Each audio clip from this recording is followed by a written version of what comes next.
Allow me to reintroduce myself. My name is Ro, along with the NBA champion Jason Terry and the lottery NBA legend Greg Anthony. We just witnessed Game 4. The Hawks even the series 2 games apiece, a 22-point victory. That is the major news. However, the biggest story, as I just mentioned, Giannis Antetokounmpo exiting the game in the third quarter with about 7 minutes left. Bucks down by 10, but obviously we don't know what's going to happen next. Your initial reaction from seeing that? Man, I got to tell you, one, it was hard to watch, and two, it was emotional.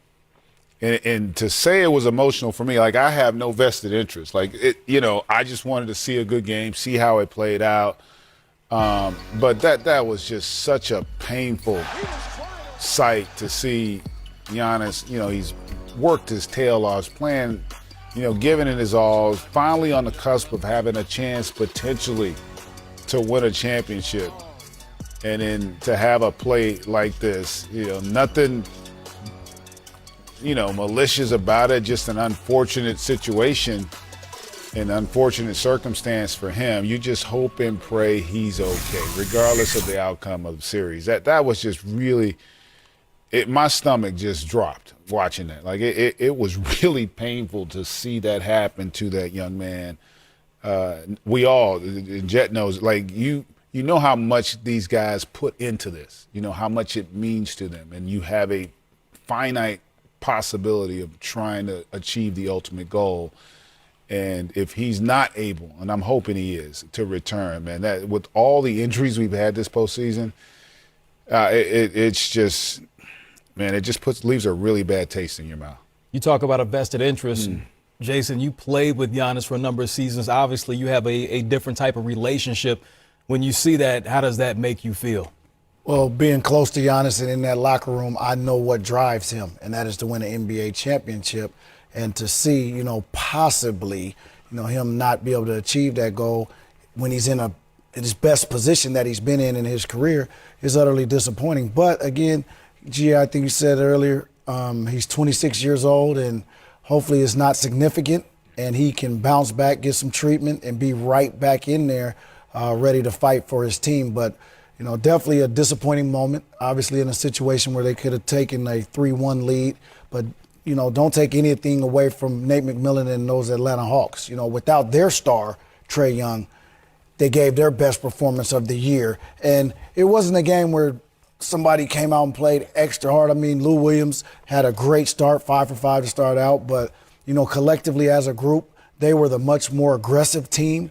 And you can tell they were desperate. And they came out and got a much-needed win tonight. No question about it. You talk about collectively, they had 6 players in double figures. Talking about the Hawks, the rebounding battle was even in this one. If you go back and look, whoever's won the rebounding battle so far in this series has won the game, but they were competitive there. They also won the assist battle. They were +7 in that department. Just looking at what they did collectively, how impressed were you with how they responded in Game 4? Well, I think we were expecting them to come out and fight.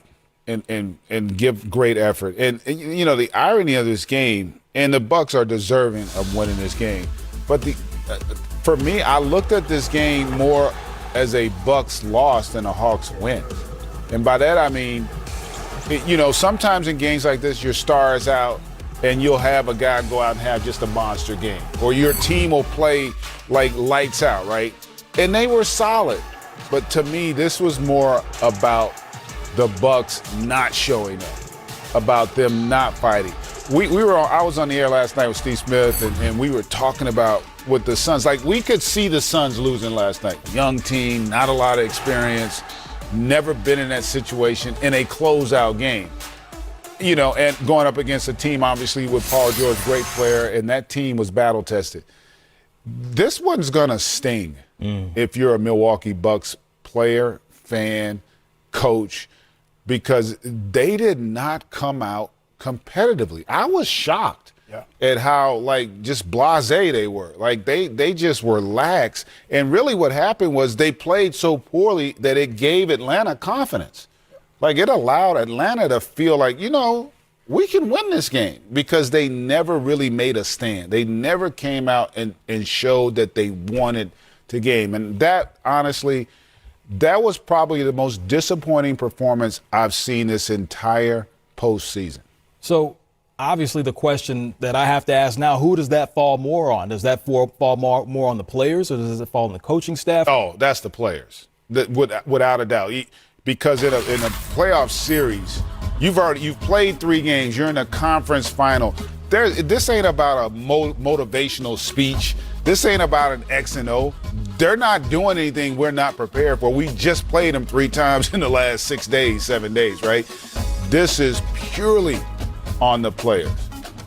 Completely 100%. I don't know if you feel that way, Jet, but to me, this is all. And Budenholzer has had critics, and deservedly so, for things in the past, but this is completely 100% on the players and their approach and the way they perform. Yeah, definitely on the players, but at some point, I mean, the way they started the game, I mean, offensively, there was no rhyme or reason to what they were trying to do out there. They turned the ball over. They didn't attack the paint, which has been the biggest why they're having success. So at some point, I mean, does the staff step in and look, timeout. Look, guys, we got to focus. Focus in on the task at hand, and let's get back to doing what's made us successful. But again, like D.A. said, the coaches can't shoot the ball for you. They can't play defense for you. And from an inner team, you got to find somebody in that locker room that has to step up and take ownership. But, you know, it's a series. It's 2-2. You'll go back home now. Whatever the situation is with Giannis, you'll figure that out in the next 24 hours. And you'll have to come ready to play. I mean, it's not just going to happen. This is the Eastern Conference Finals. Both teams are good. They've gotten to this point. And so, man, you've definitely woken up a beast, though. You've given the Atlanta Hawks confidence, and they've beaten you on your home court before. So they'll be pumped up.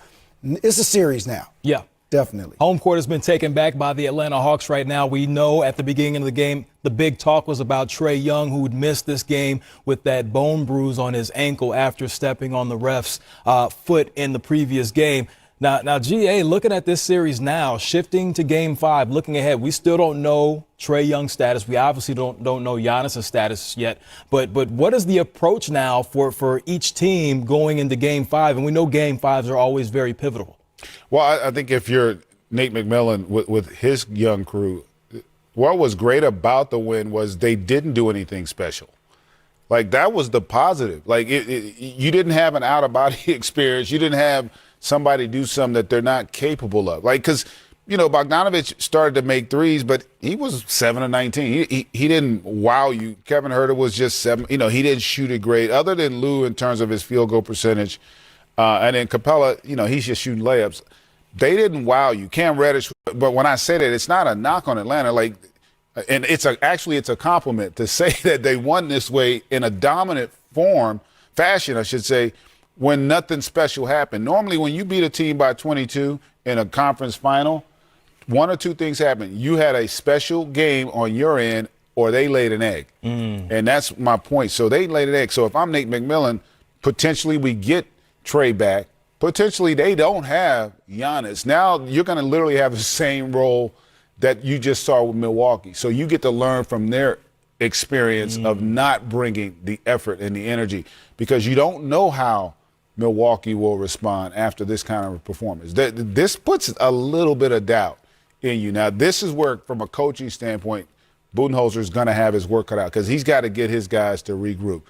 There's a lot of anxiety in that locker room right now. And it's not just the game. One thing to have it with the game, but now you're also dealing with the uncertainty of your best player. And right. Make no mistake about it, he is their best player. And not to have him, potentially, that can be unnerving. And I just want to focus the light on the positive, though, for the Atlanta Hawks. Yeah. You look at Lemon Pepper Lou, 34 years old. Listen, hey, his game is magic in the city of Atlanta. I think you know exactly what I'm talking about. So the first time he started a playoff game, he goes for 21 in this one, 8 assists, 0 turnovers. You see the field goal percentage. Jet Terry, I'm coming to you because you were a starter, but then you also were a reserve. But then there were moments where you were called on to come in, and you performed admirably so many times when the Jet was on the runway. What is Lou Williams feeling right now after this game? Well, Lou's feeling very confident. Obviously, they found a plan of attack. is very similar to what Trae Young was doing. You put Brook Lopez in the pick and roll, he's in a deep drop coverage, and now you can survey the floor, get your mid-range jumper off, which we know Sweet Lou has killed people over his career with. And then if he gets behind the defense, he can throw the lob to Capella. So there it is. Jet Terry breaking it down. Now we'll send it to his former head coach, Coach Budenholzer.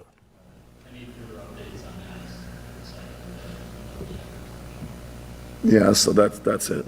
That's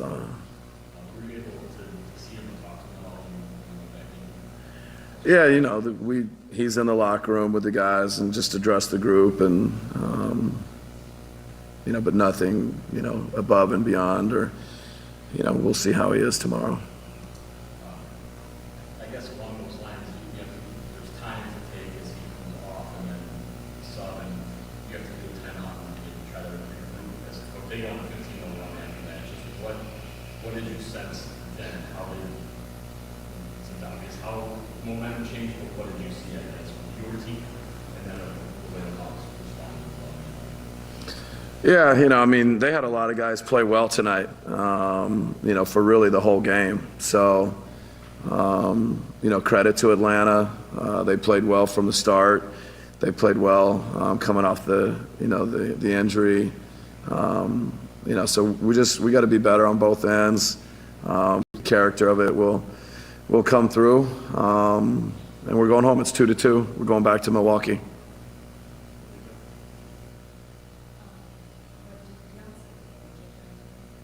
No, not that I'm aware of.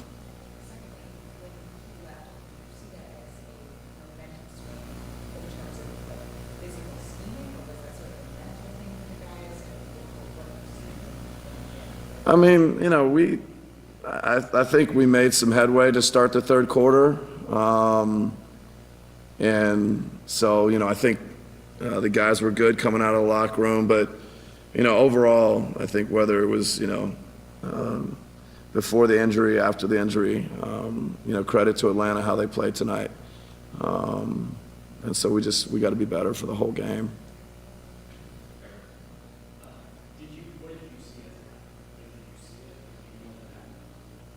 No, I mean, I think, you know, he just the lob to Capella, and you know, I think he went to contest the lob, and just live, it looked like their legs got tangled up, or you know, they both landed awkwardly, and that's what I saw live. I haven't seen anything else.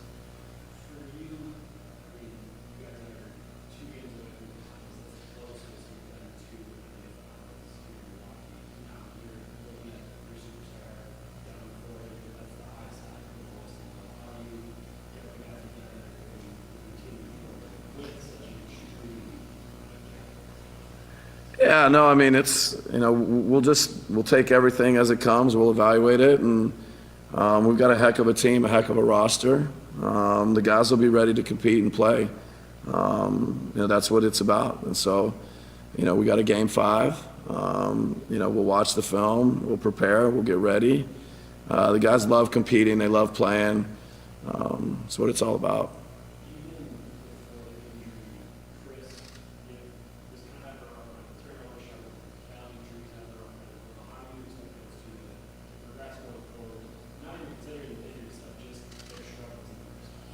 Yeah, no, I mean, you know, they've both played well. You know, I think they're both great players. So, you know, we'll figure out, you know, how we can help them, and they help themselves a little bit. You know, so I think it's you know, something to look at and you know, work to improve on going into Game 5.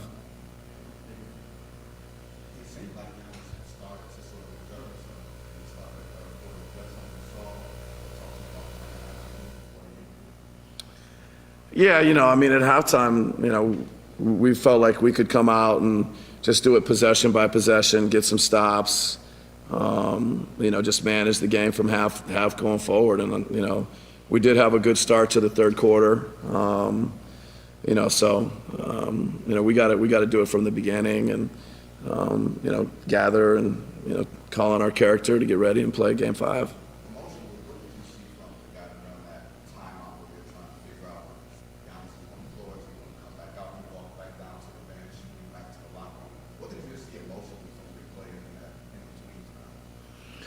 Yeah, I mean, they're competing, trying to play a game. I mean, obviously Giannis is their, big part of, our soul and our fiber. And I'm sure there's the human element where, the concern and care for him is real.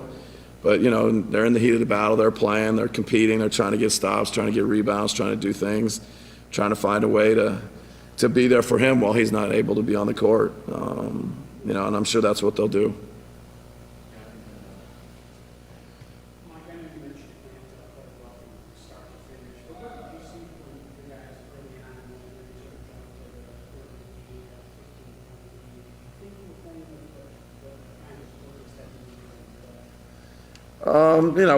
I think, we'll look at it and we'll feel like we could have been better to start with.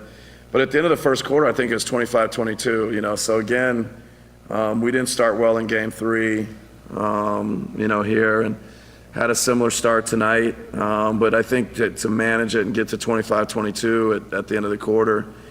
But then, second quarter kind of got away from us again.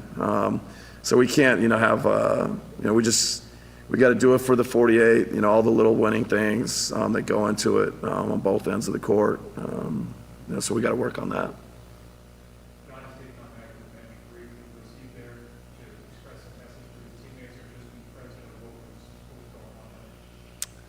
Yeah, I don't want to speak for him.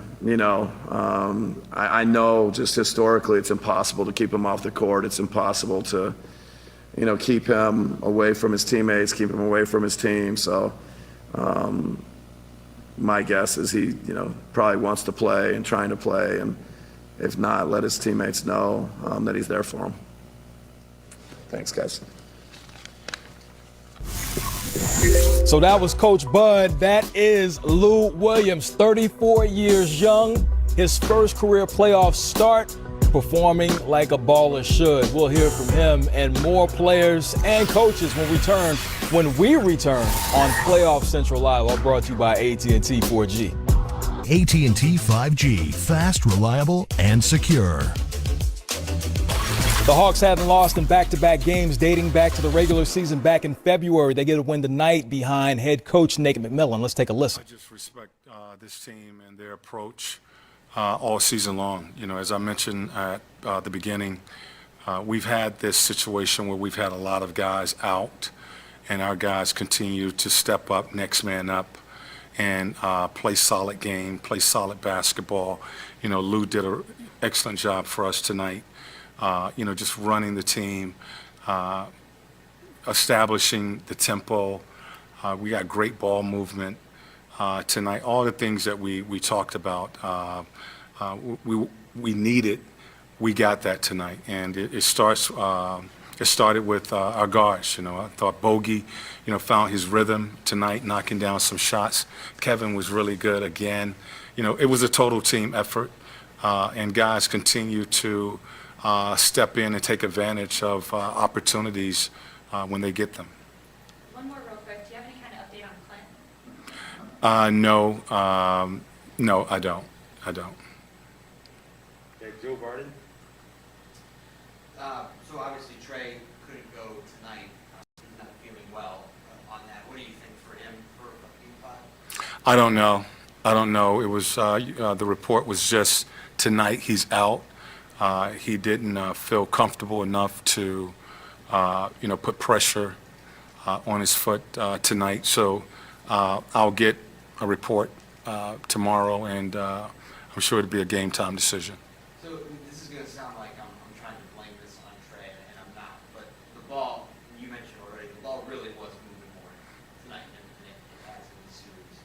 What was the discussion coming into this game about moving it, and did it have to do did the ball movement have anything to do with, I guess, trying to compensate for Trey being out? Well, we play a different style of basketball.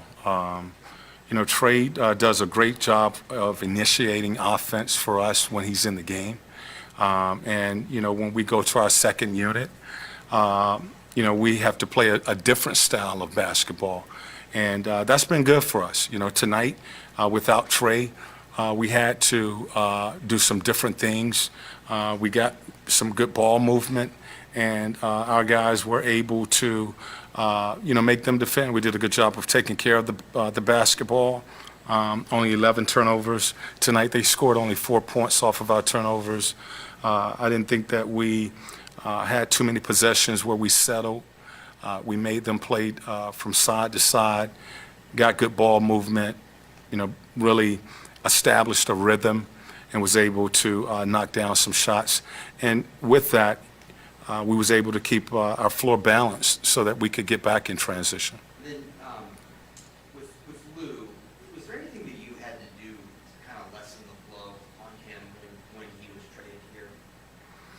No. Basically, I talked to Lou. I knew what Lou would bring, and we all did. We knew that his ability to score and come off the bench and be productive. Basically, I talked to him about the role that Rondo was playing when he came here, and that was a role of mentoring Trey. And he understood that role. He accepted that role. He knew that, Trey is the future of this organization. He's coming in to back him up, and he's done a great job of mentoring Trey, talking about, different situations, how to manage a game, different things that he can do. His minutes was really cut coming here. He was a 20-plus minute guy, and he only has about 15, 10 to 15 minutes behind Trey. So he really sacrificed that role to help this team, and he's done a great job for us. Sherrod Blakely?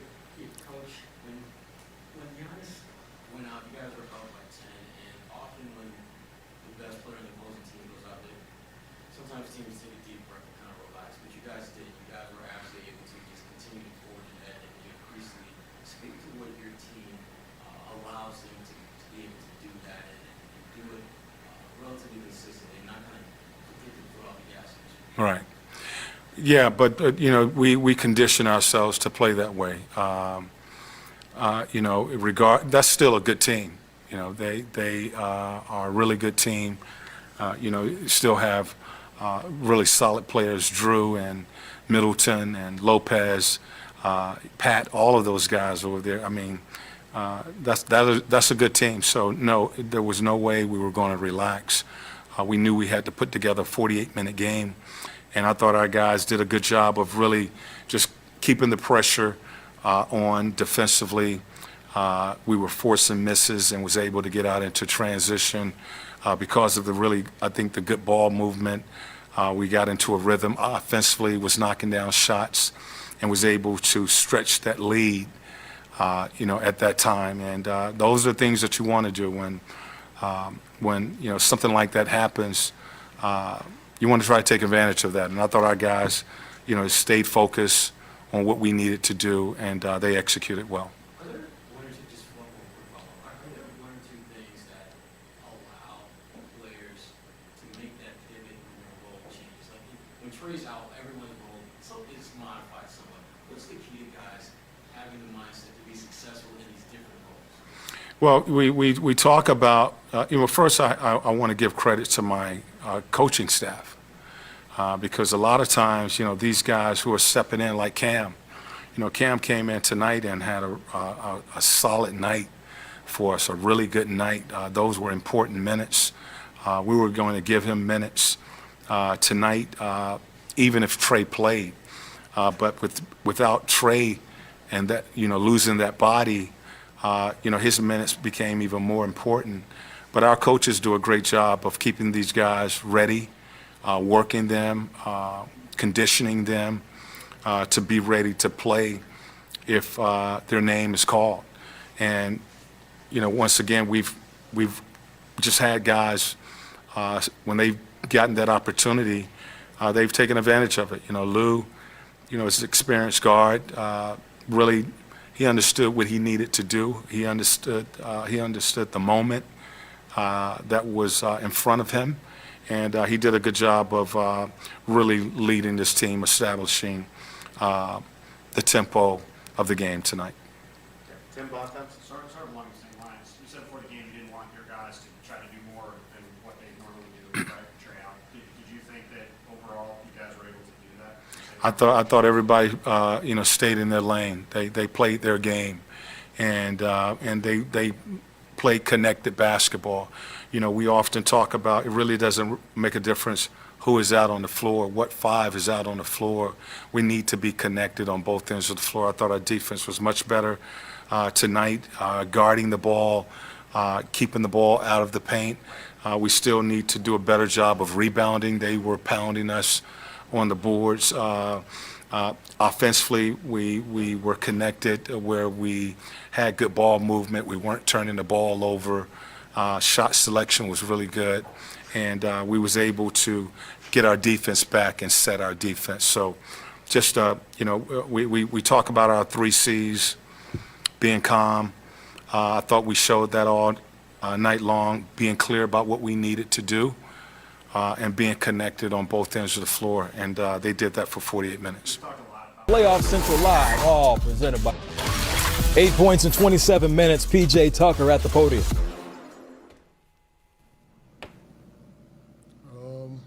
It's not good. Anytime you see your best player go down,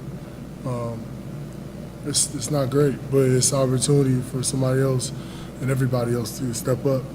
It's the Eastern Conference Finals. There's no excuses. It doesn't matter. Whoever's playing, who's not playing, they got guys out. Everybody's hurt. Everybody's banged up. Everybody has injuries. You got to fight through it and win.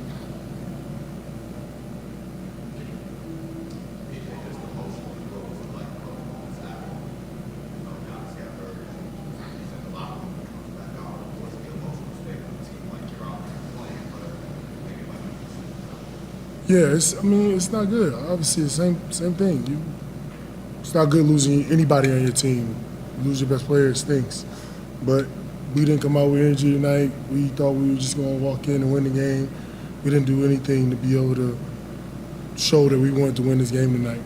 We were flat, and our Giannis injury was just another piece of the puzzle of us losing.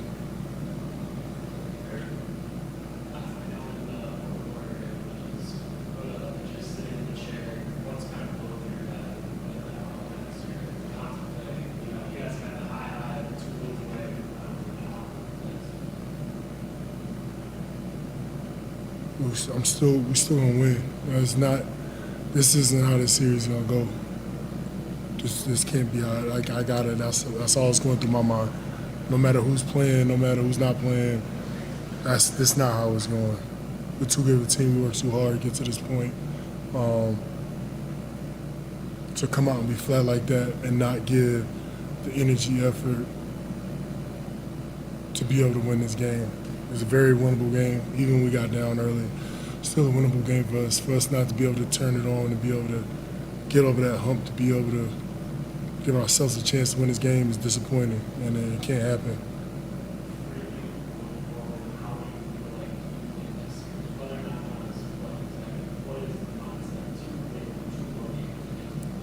What's the mindset? It's the Eastern Conference Finals. There's no, if you ain't got the mindset to want to win right now, then you probably need another job. This ain't for you.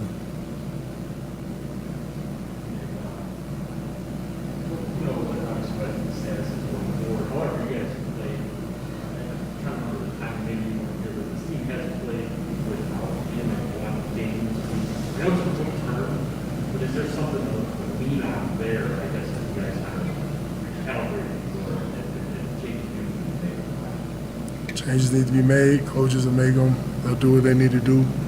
As players, we just look at each other, and whoever we got out there, that's who we rolling with, and we're gonna go out and fight.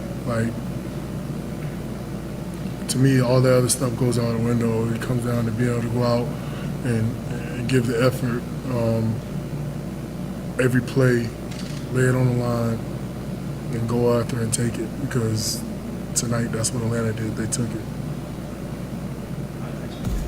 That's right, Atlanta took it, the victory in Game 4. Lemon Pepper Lou at the podium. How do you and some of the other guards, Bogey, Kevin, how do you guys adjust to him not being out there for you guys? It's not a big adjustment. You just know your minutes is going to go up. The time of the games is going to be different. Other than that, you just get ready to play a basketball game. We got to be pros, and I know it's cliche to hear, but when a guy goes down, another guy got to step up. And so, excuse me, coach told me that I was gonna start in this place about an hour before the game. So it was just for me. It was just just to lock in and know I was gonna play more minutes than usual.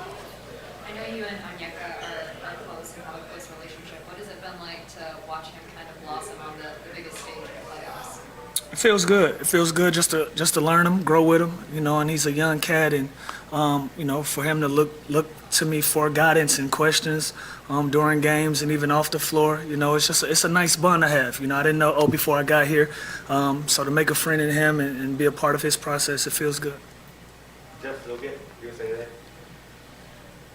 Lou, I understand you guys are professionals, but can you walk me through sort of the mentality that you and the team has to have when someone like Trey, is not going to play, and what prevents you from having the mentality that, man, this is going to be a rough night without our best player? I mean, we pros too.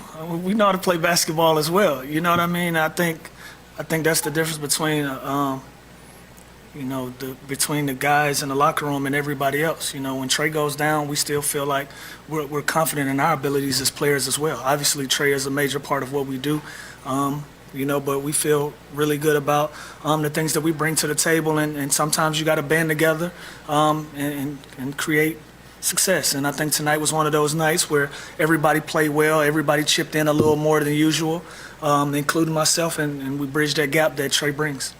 I know it was, you guys got off to a really good start. From that point when it was 10-2, did you realize that you'd be able to play like that the whole night, and you were doing things that were slowing them down even before Giannis? No, it's a long game. It's a long game, and we've gotten off to a couple quick starts against this team, and they've walked us down a couple of times, so we don't really get full of that. We understand it's a 48-minute game, and so we just had to stay steady. I thought tonight we just played a steady 48-minute game. We were solid on both ends of the floor. This week in practice, we made great adjustments with the things that they do on the offensive end, and it was working for us. Tim Bontemps?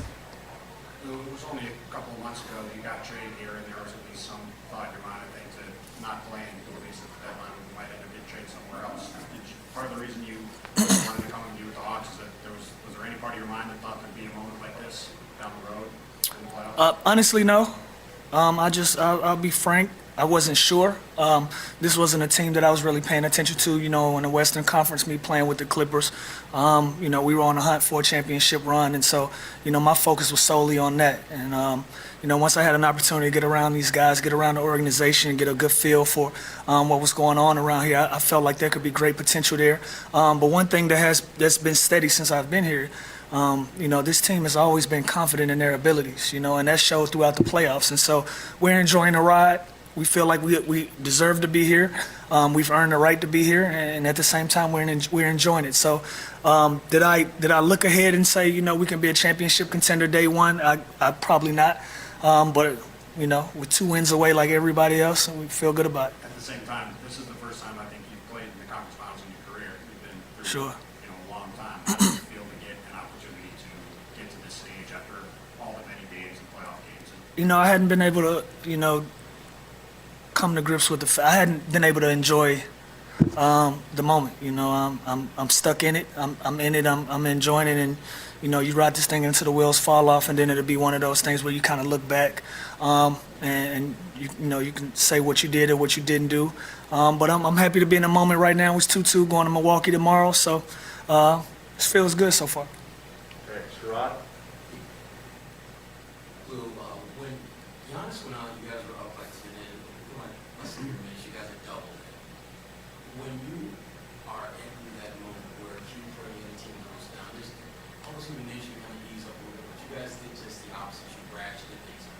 What's the key to this team being able to do that? Particularly, as you pointed out, a lot of you, this is kind of the first time you've been in this moment, this deep into the playoffs, and yet you guys don't really seem to be bothered. Yeah, I mean, we're in the same position, with Trey being out tonight. Like I said, everybody has to throw something in the pot, and when superstar caliber guys go out, you put some other guys in the game, and their eyes are this wide and they're like, this is a great opportunity for me to show and prove my abilities, you know, and you don't want to be the guys that let them off the hook because Giannis was off of the floor. You know, and I think we all felt that.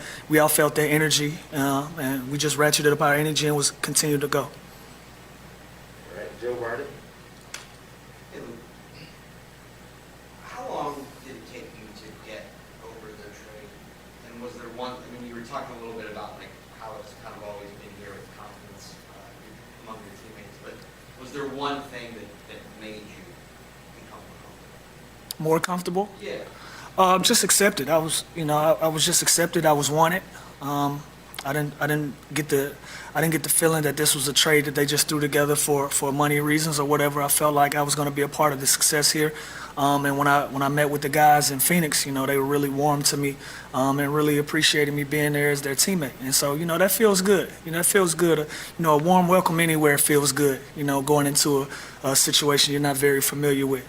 So I think that was one of the things I wanted to, you know, give myself an opportunity to continue on my career and give these guys an opportunity to be teammates and try to do something special together. And then you said that you haven't really been able to enjoy the moment because you're in it, but you know, because of a few different circumstances, you're now in a position where you could lead your hometown team to a finals. Sure. Gosh, I mean, this late in your career to be able to do that after everything you've been, like, what's that mean? It's kind of surreal.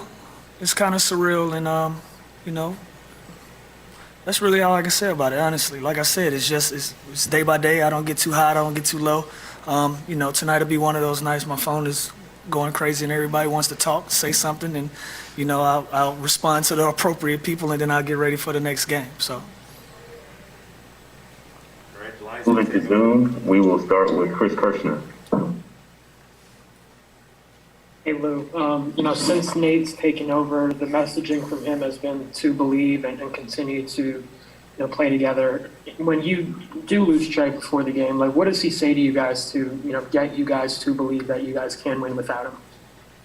The message didn't change. You know, like I said, you know, we're pros too, and I think it'd be an ill taste if a coach came in and started saying too much because Trey went out. You know, I think we'll kind of look at him a little crazy. And so, you know, Nate he's a veteran coach. He understands what moments like this mean to other guys that have an opportunity to go out on the floor and fill in and do their jobs. And that was the message.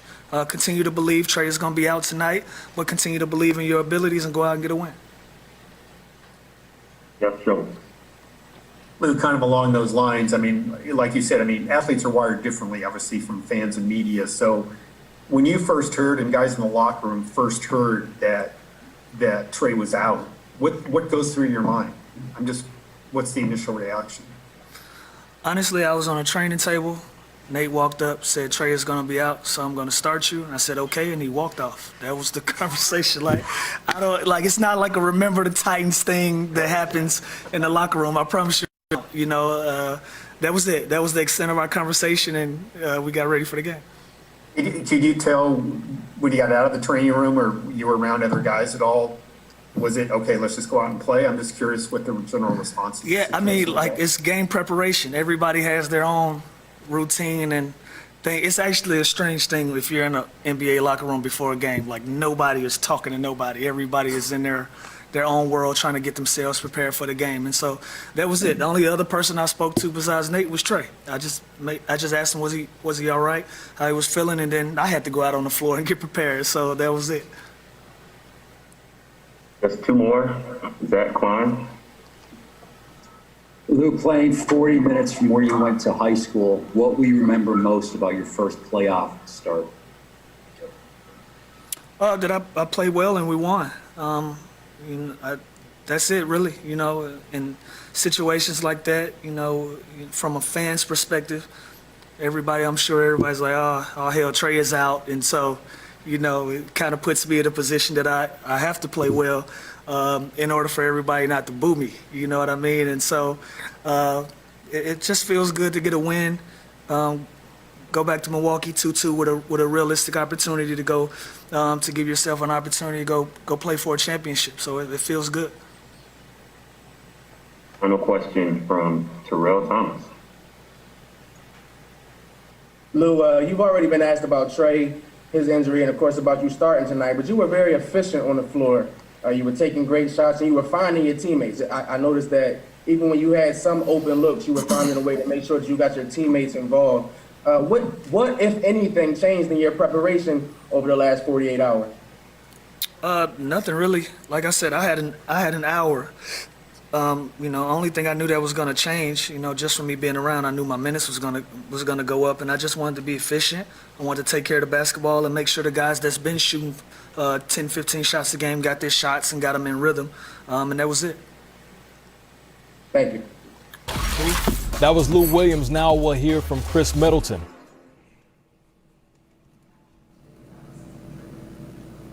I just hope it wasn't that serious. Still don't know.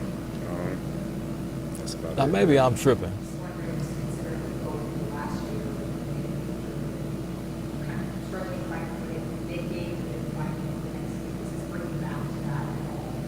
No, I actually forgot about that. I mean, if he's able to play, it'll be great. If it's not, we still got to be ready.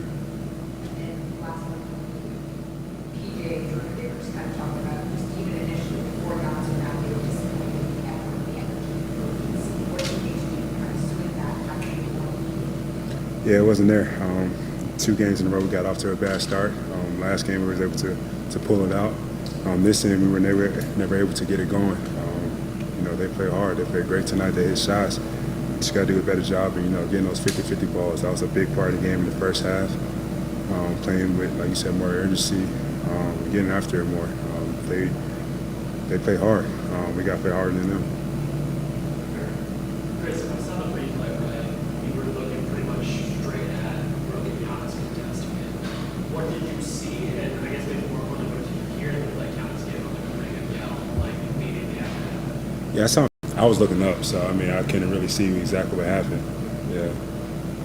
For you guys to win this series, you need to win 2 more games.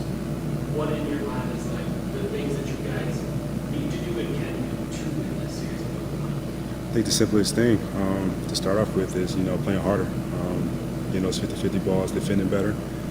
As far as X and O's, we just gotta look at the film, go on our meeting tomorrow with Bud and see what we need to do.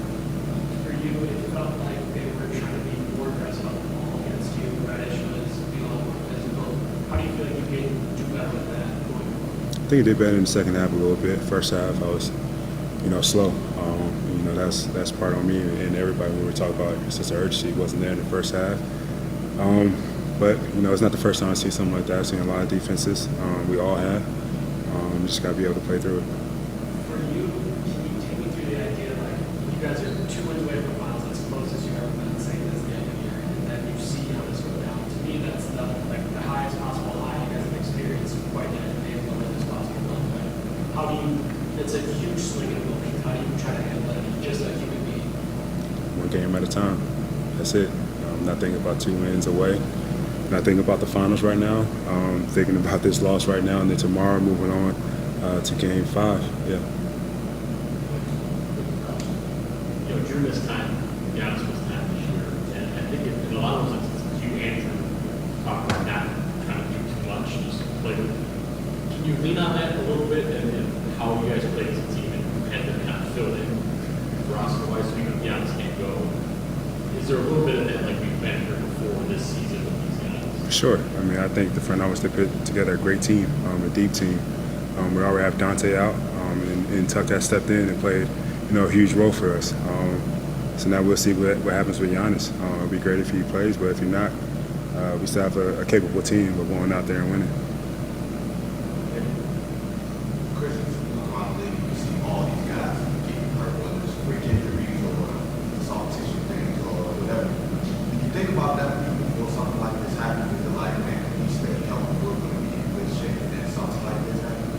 That's every year.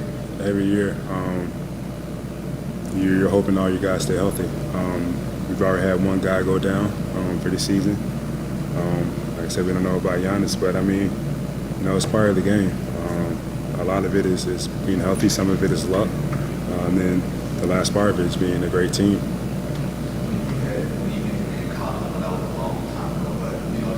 Can you almost relate to Not really. No, I can't. Not going to do it. Coach said it's impossible to keep Giannis away from his teammates. He came back to the bench briefly in the third quarter, and Coach Bud said he talked to you guys about something that happened in the game. Wanted to stay what was his demeanor like in this situation? I don't understand your question. What? The coach said that it's impossible to keep Giannis away from you guys as teammates when he went back to the locker room and came back to the bench briefly. Mm-hmm. Do you have any message for you guys when you came back? And then I guess after the game, the coach said he addressed you. I might have missed that part, but I mean, I talked to him briefly, positive, to say, you know, we dropped this one, gotta go get the next one. Yeah, thanks.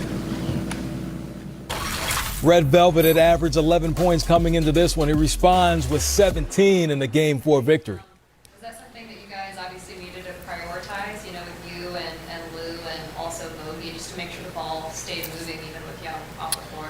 Yeah, it was actually something, you know, we kind of talked about briefly as players. Just we didn't need anybody being a hero tonight. We knew who was out. Obviously, Trey's a big part of our team, but you know, the ball had to move. Everybody had to touch it. You know, it was kind of going to be the strength of everybody that was going to win this game. And I think our first 10 points, I think all 5 guys on the court scored. And so when you set the tone like that, the first quarter, the ball was moving side to side. Even when we were missing shots, everybody was touching it. And that type of thing is contagious when everybody gets going like that. And it was great to see. Obviously, that's the way we got to play. How good was it to see shots start to fall for Bogey tonight? And just what have you seen out of him the past, I guess, week or two as he goes through this stuff with his knee, but he's still fighting what you need from him, and then tonight to kind of have that pay off? It's huge, honestly. It's in a lot of ways it takes our team to another level. You know, when he's on, when he's making shots, just the ability to score the ball, to make threes in big spots. It's something that we definitely missed for a couple of games, and you know, he's feeling better. You know, as each game gets going, and he's such a tough guy. We need him, and the boost from him tonight was great.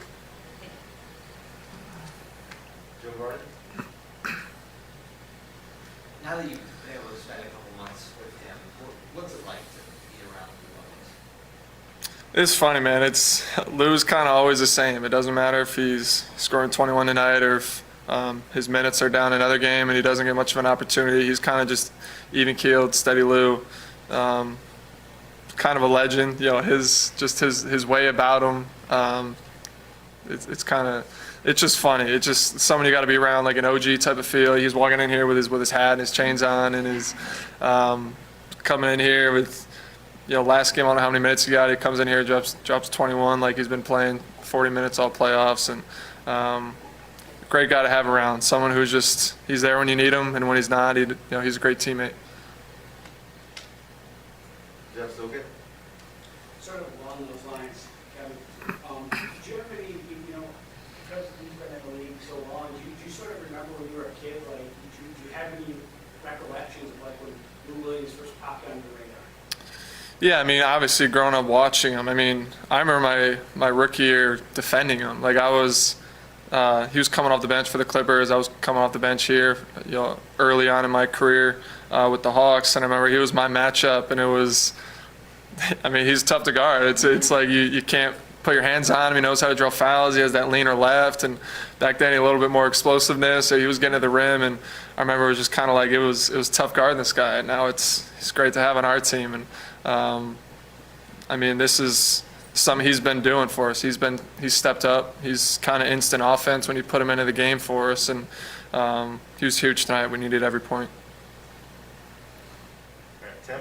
You mentioned that you guys had a conversation about the game before the game about not needing anybody to be a hero. And Nate said before the game that was kind of what his message was to everybody. He wanted you guys to kind of stick to what you do and not try to do too much.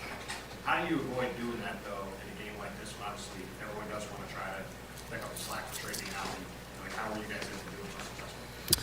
I mean, it starts off, you start the game and everyone touches the ball. The ball moves side to side. You want everybody to find a rhythm. We don't need people transition, pulling up from the logo, and offensively going one-on-one the way Trey can. It's really not anybody's game on this team, so we didn't need people to play like that. And that message was well received. Like I said, you start the game off and all 5 guys score before they have to call a timeout. That really set the tone for the rest of the game, and it wasn't something that we got away from. And how did you guys keep them out of the paint so successfully after they were able to get there a lot versus the series? Trying to be more physical. Clint did a great job one-on-one on Giannis, and trying to just throw different looks at him. He gets deep enough in the paint, trying to run another guy at him, and give him different looks, be more physical on the catch. It helps when they're taking the ball out of the rim. We're keeping them out of transition, and that was a lot better tonight. So a mix of everything, but their whole team, that's kind of a big strength of theirs, living in the paint. That's something we got to continue to try to limit. Sarah? Cam, for you, just kind of what was tonight like for you, just kind of being able to find a shooting rhythm, obviously for the first time in months. Just what was tonight like, and how did it feel out there? Again, it felt a little bit weird at first, and then as it went on, it got better. I'm just not in game shape yet, but other than that, I felt good. I was happy to be back. Kev, the rest of my teammates were supporting me nonstop throughout the game, so it felt great to be back.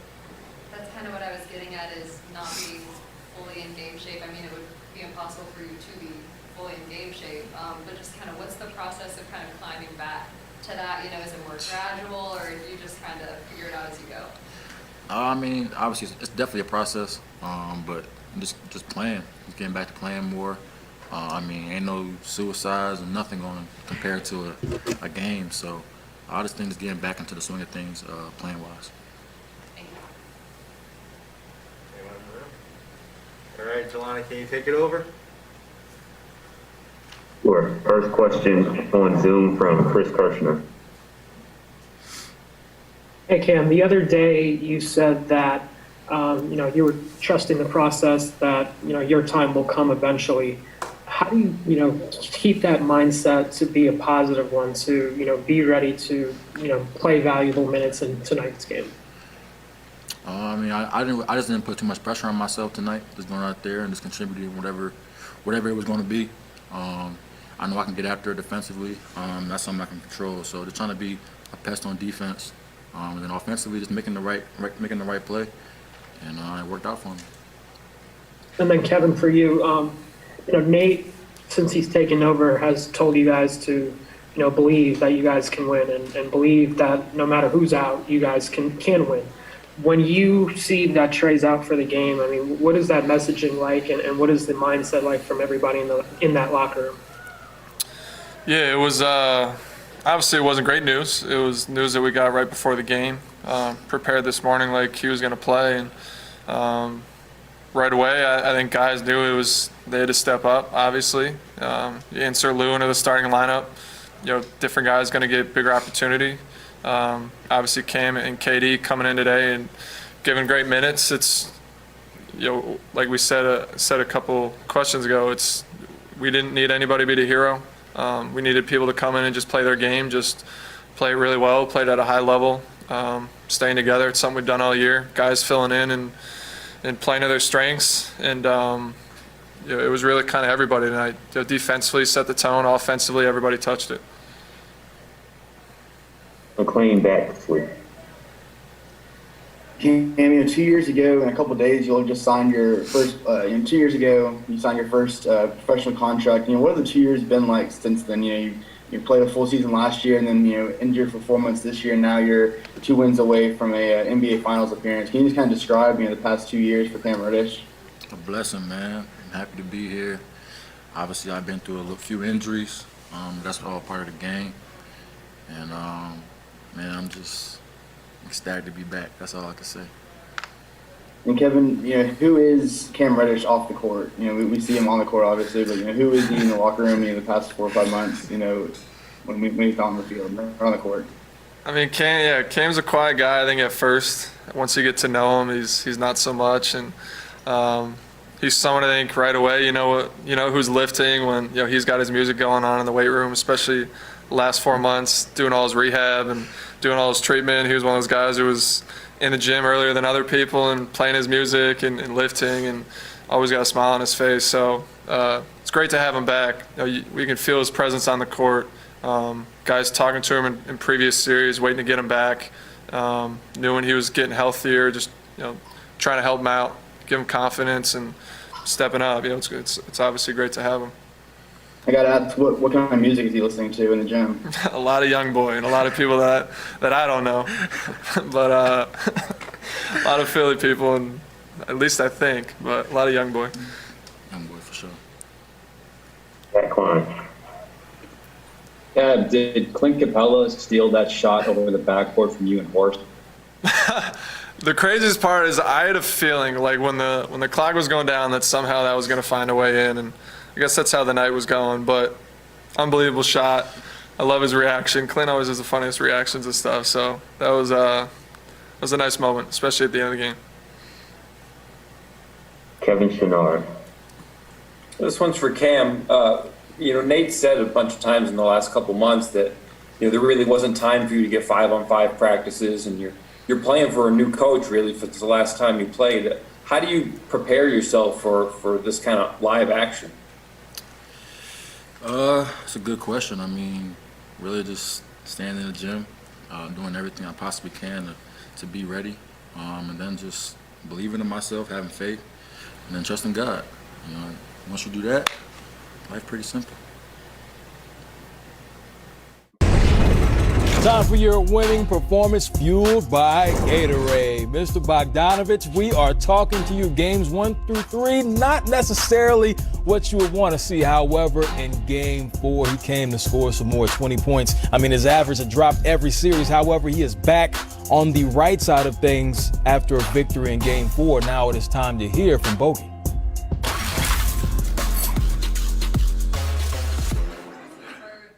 Finally, yeah. Yeah. I know you've kind of been dealing with some knee stuff. Are you feeling better, and did that lead you to your performance tonight? As I said last time, you know me, I don't want to, make excuses. Tonight was a better night for me, and then knee doesn't hurt, or, hurts less, or when I miss it hurts more. It's not about that. It's at this point everything is mental. Injuries are part of the game, and I don't want to talk about it. I'm happy that we win tonight, really. How important was it for you, also Lou and Kevin as well, with Trey out? How important was it for you guys to? You still had 26 assists even without Trey. How much was that a priority to make sure the ball's still moving? No, even with Trey, when we didn't know Trey is not going to play till later in the night. When we were watching the tape, the mistakes we made that third game, the last game, was we didn't move the ball enough. So we had that same game plan with Trey too, to move the ball, to make more drives and kicks, and to stick to the plan. And when we find out Trey was out, we had Louisville, who can definitely step up, and we were pretty confident with him. I have one more quick one. I'm sure this performance from Lou didn't surprise you guys, but how just key was the way he led the way for you guys? He's our vet, he's holding our locker room, and he's a true vet, true leader.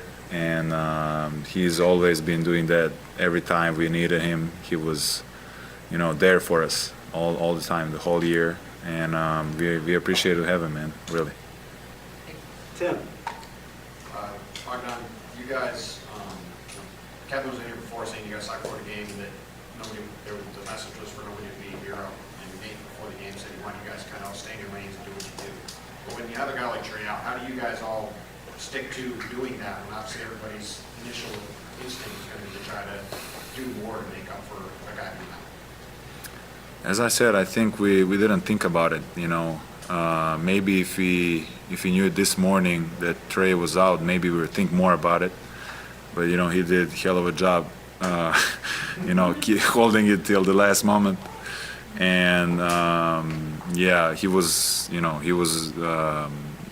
doing all the work, and we thought he gonna play. And right before the game, that last meeting, we find out he's not playing. So we just stick to the game plan. Yep.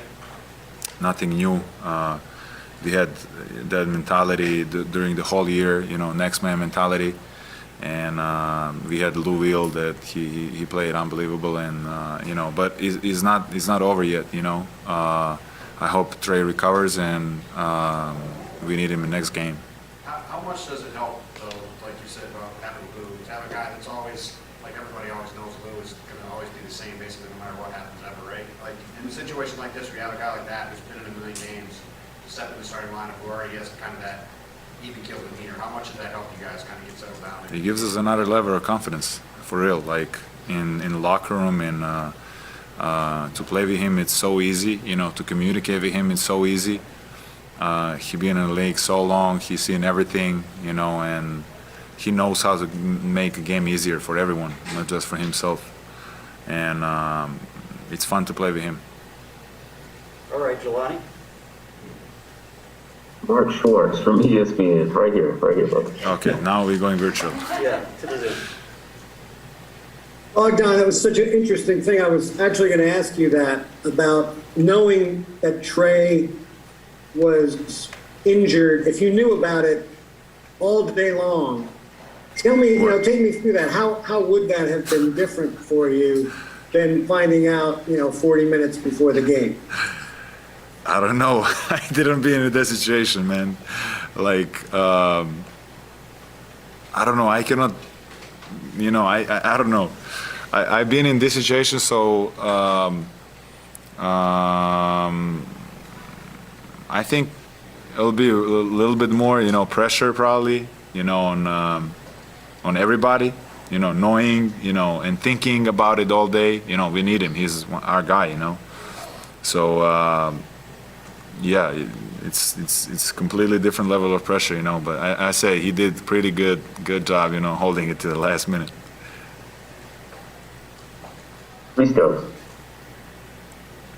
Hey, Bogey, great game. Thank you. I would like to ask you, how needed for you was a 20-point game at this point of the season, mentally wise, and what was your feeling when you hear the fans said Hawks in 6? I mean, I live for these moments, man, and I really appreciate every minute on the floor. I know it's hard to get to this level of the basketball game. It's hard to get to the playoffs. It's hard to get to the second round. It's hard to get to the finals. At this point, everything is hard, and you just, and it's mental. All it's mental, and you just have to fight through it. And it's another level of experience. I just live for that, man. I enjoy every single moment, and I know. I don't think about my game so much. I'm just finding the way that we can win, because I know my game will come eventually. As long as we play good as a team, we have a lot of talent that any other guy can step up every other night. We had tonight. I think Cam was that difference. Cam Reddish, defensively, offensively. He was. You don't know how hard it is to don't play. The whole year and just get in rotation in Eastern Conference Finals and knock down some big shots. Play like really great defensively. So. I mean, huge credit for him, and the strength and condition coaching stuff as well. To keeping him ready, and coaches as well. Jamila. Hey, Bogey, congrats on the win. Thank you. I wanted to ask you about that shot that Clint made over the backboard, because it looked like you were in the corner looking for the pass. What was your reaction to that shot? I mean, I couldn't believe it, as all of you guys, but I just talked with the Clint, man. We always talk about when you do some move like that you don't practice. We say, when you don't make it, we said, we have to work on it next summer, to get better, because that's a summer workout. So today, he scored something that, it's unbelievable. But it's fun. It's fun to see it, really. Davide. Hey, Bogey, congrats for the win and the game you play. I'm curious about how does your role change when Trey is not out there? I mean, we play as a team. I've been more on a point guard position, a little bit more than when Trey is in. But, we're still trying to win the games at the end of the day. So that's what matters, with Trey, with me, with whoever, I think we always talk about that win, so that's what all matters. You have to just accept the role, nothing else.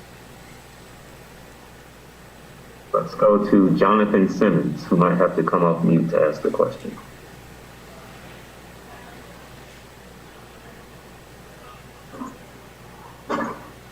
And if you can't do it, we will move on to Leonardo Torres. Hi, Boogie. It's Leonardo Torres from Peru. Congrats on the win and the big performance.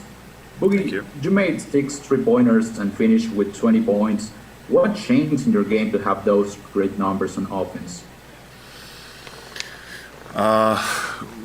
Probably the tape. We watched the tape this morning, and we saw a lot of tough and contested shots we took the previous games. The last 2 we played when we lost, when they adjust defensively, they start switching more.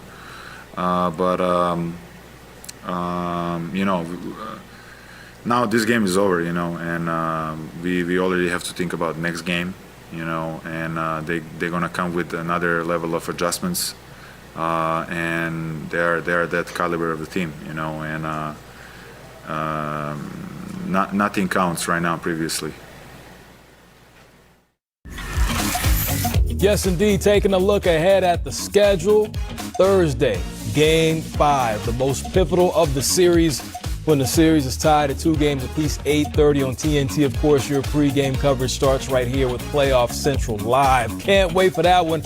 Ro P, GA, and the Jet is on the runway back in the studio. Real Jet. Hold that thought for a second. Trey Young on the Twitter, sending thoughts and prayers to Giannis. Great to see the sportsmanship provided by Trey Young, who himself is out with an injury.